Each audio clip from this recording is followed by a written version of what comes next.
Samoodbrana je važna svima, kaže istinski stručnjak ove veštine, Finac Juha Heranen, inače pripadnik finske specijalne padobranske jedinice koji je u nekoliko navrata obučavao pripadnike ISFOR-a u Afganistanu. Samopouzdanje i prilikom samoodbrane, kao i u svim drugim životnim situacijama, igra veliku ulogu i upravo o samopouzdanju Heranen podučava polaznike sličnih seminara. Osim toga, kako kaže, najbolje je izbeći nevolju ukoliko takva opcija u datoj situaciji postoji.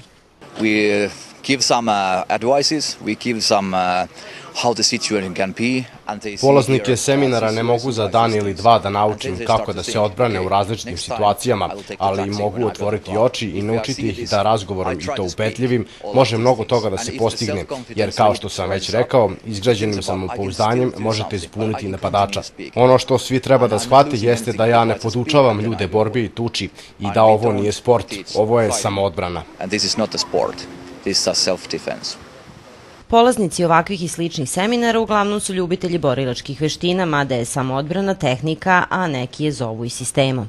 Među polaznicima seminara koji je organizovao klub borilačkih veština Hornet bilo je i žena, a poznato je da su žene, čast izuzecima, ipak najlakše mete napadača. Volim borilačku veštinu i jednostavno u današnje vreme je potrebno da se zna nešto, da se jednostavno vežba nešto tako slično, zbog samoodbrane i na ovakvim seminarama, kao što vidite sada, može da se nauči dosta korisnih stvari koje može da koristi svakome u vremenu u kojem živimo, znači ta neka svakodnevnica gde se rade odbrane od pištolja, odbrane od noža, odbrane od više napadača, što je danas dosta prisutno i trebalo bi, po meni, bi danas bilo dobro da svaki čovek ili osoba, da li muškarac ili žena, u pitanju nije bitno, zna barem neke osnovne stvari kako bi mogli da se spase i odbrane u takvim datim situacijama. Na ulici te neko napadne, da li bi uspela da se odbraniš?